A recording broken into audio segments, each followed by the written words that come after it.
Good morning, everyone. Welcome to the class of 11th. Yesterday, I sent you a animated video that was related to special transactions related to goods. आज उसी topic को हम थोड़ा detail में करेंगे. सबसे पहले फर्स्ट आपके case which is drawing in goods means अगर आपका किसी भी प्रोडक्ट का, कोई आइटम का, कोई गुड्स का बिजनेस है, कोई भी एग्जांपल ले सकते हो. फॉर एग्जांपल आपके राशन की शॉप है या आपका फर्नीचर का बिज़नेस है.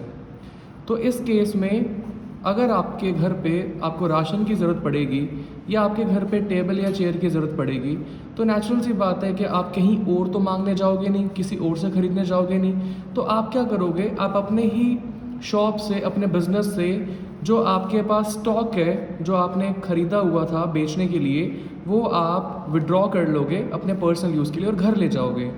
तो जब आप स्टॉक को अपने घर लेके जाते हो तो उस केस में उसे हम ड्राइंग्स इन गुड्स बोलते हैं. और ड्राइंग्स आपकी डेबिट होती है. As you know, we have already discuss in the class according to the rules. And जो परचेजेस हैं वो आपके क्रेडिट होते हैं, क्योंकि जब हमने परचेजेस यानी कि गुड्स खरीदे थे तब वो डेबिट हुए थे और अब ये हमारे रिड्यूस हो रहे हैं, तो हम इनको क्रेडिट करेंगे.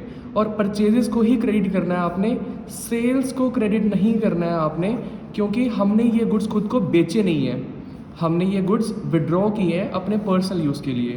तो सेल्स को क्रेडिट नहीं करना है आपने, परचेज को क्रेडिट करना है.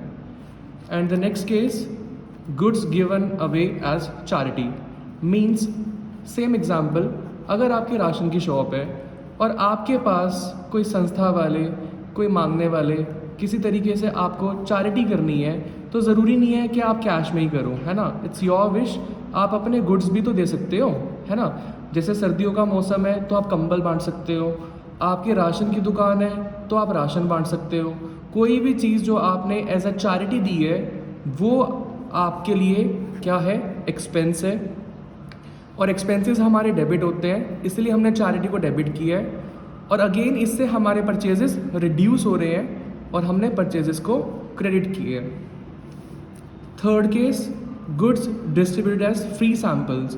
अगर आपने देखा हो कि बहुत बारी कंपनीज अपने कस्टमर्स को प्रोडक्ट का एक्सपीरियंस करवाने के लिए कि उनका प्रोडक्ट कैसा है, क्योंकि अगर हम एग्जांपल लें, कोई भी नया प्रोडक्ट आता है, कोई मार्केट में कोई नई कंपनी आती है या पुरानी कंपनी भी अगर कोई नया प्रोडक्ट लॉन्च करती है, तो वो ज़रूरी नहीं है कि लोग उसका प्रोडक्ट ख़रीदें, क्योंकि लोगों को लगता है कि जो प्रोडक्ट वो ऑलरेडी यूज़ कर रहे हैं वही वो ख़रीदें, उसी को परचेज़ करने के लिए आप जाते हो.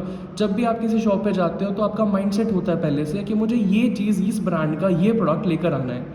लेकिन नई नई कंपनी या नए नए प्रोडक्ट आपको अपना प्रोडक्ट फ्री ऑफ कॉस्ट, कुछ छोटे अमाउंट में, छोटी क्वांटिटी में फ्री सैम्पल्स यूज़ करने के लिए देते हैं, ताकि आप उनके प्रोडक्ट को एक्सपीरियंस करो और अगर आपको अच्छा लगेगा तो नेक्स्ट टाइम आप पे करके अपने आप खरीद के लेके आओगे.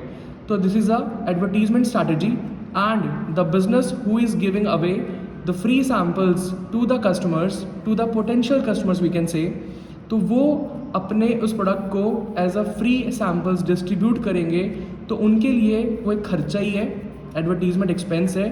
तो अगेन एक्सपेंसेस हमारे डेबिट होते हैं और अगेन इससे हमारा जो स्टॉक है, जो परचेजेस है वो रिड्यूस हो रहे हैं, तो हमने परचेजेस को क्रेडिट किया है. Next point, goods destroyed by fire और थेफ्ट. अब अनसर्टेनिटी का पता नहीं है बिजनेस में, कुछ भी हो सकता है, आग लग सकती है, चोरी हो सकती है. तो अगर आग लगती है या चोरी होती है बिजनेस में, तो अगेन वो हमारे लिए क्या है, लॉस, और हम लॉसेस को क्या करते हैं, डेबिट.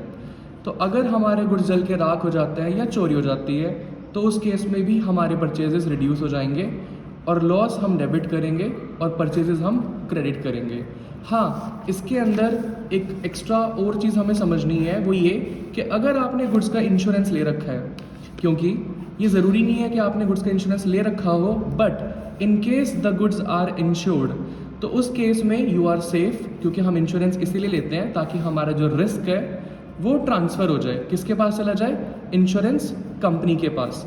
अब इंश्योरेंस कंपनी आपको पे करेगी, तो जैसे ही अगर आपके गुड्स जल के राख होते हैं, चोरी होते हैं, और उस केस में आप क्या करोगे, इंश्योरेंस कंपनी को कॉल करके क्लेम लॉन्च करोगे अपना, कि हमें जो आपने गुड्स आपके जल गए हैं या चोरी हो गए हैं, आपको उसका क्लेम चाहिए, वो जो नुकसान है उसकी भरपाई हो जाए, तो इसीलिए आप इंश्योरेंस कंपनी को कॉल करके क्लेम लॉन्च करोगे। तो आप उस केस में क्या जर्नल एंट्री पास करोगे? Insurance company account debit to loss by fire. यहाँ पे लॉस हमारा रिड्यूस हो जाएगा, क्योंकि अब ये लॉस हमारा नहीं रहा, ये लॉस ट्रांसफ़र हो गया है कहाँ पे? इंश्योरेंस कंपनी के पास। और इंश्योरेंस कंपनी को हमने डेबिट किया है, क्यों किया है? क्योंकि हमने इसको एज अ डेटर ट्रीट करेंगे हम, क्योंकि हमें उम्मीद है कि ये इंश्योरेंस कंपनी हमें क्लेम दे देगी, हमें पैसे रिम्बर्स कर देगी। अब इसके अंदर क्या ज़रूरी है कि हमें क्लेम पूरा मिले? ये डिपेंड करता है अपॉन द सिचुएशन। अगर क्लेम पूरा प्रोसेस हो रहा है, एक्चुअली होता क्या है कि जब आप क्लेम लॉन्च करते हो तो एक कंपनी सर्वेयर अपॉइंट करती है जो आपके आके इंस्पेक्शन करता है कि जो नुकसान हुआ है, जितने का आपने क्लेम लॉन्च किया है, फॉर एग्जांपल आपने बोला है कि मेरा 1 लाख का नुकसान हो गया है, तो वो ये चेक करते हैं आके कि वाकई में ही 1 लाख का नुकसान हुआ है या नहीं हुआ है। अगर 1 लाख का नुकसान हुआ है, एक्चुअल में उनको लगता है, they are satisfied with your claim, तो वो पूरा क्लेम प्रोसेस कर देंगे और आपको वो बैंक ट्रांसफ़र करेंगे। उस केस में हम एंट्री पास करेंगे bank account debit to insurance company. But अगर उनको लगता है कि आप झूठ बोल रहे हो या you are not able to prove that the loss has been incurred of ₹1 lakh, तो उस केस में वो पूरा क्लेम प्रोसेस नहीं करेंगे, जितना उनको लगता है उतना क्लेम प्रोसेस करेंगे। मान लो उन्होंने 70,000 रुपये का क्लेम प्रोसेस किया, तो 70,000 रुपये आप बैंक को डेबिट करोगे, बाकी 30,000 आप अगेन लॉस को डेबिट करोगे और इंश्योरेंस कंपनी 1 लाख से क्रेडिट हो जाएगी। कल वाला डाउट एक जो आपको आ रहा था असाइनमेंट में, sold goods for cash costing 20,000 for ₹35,000, 20,000 वाले गुड्स 35,000 के बेच दिए हैं। इसकी आपने एक सिंपल जर्नल एंट्री पास करनी है, which is cash account debit to sales account, और आप अमाउंट लिखोगे यहाँ पे 35,000। 35,000 क्यों? क्योंकि 35,000 ही कैश आ रहा है और जो हमारा रेवेन्यू जनरेट हो रहा है वो 35,000 का हो रहा है, इसीलिए हम 35,000 अमाउंट लिखेंगे which is included profit. Thank you.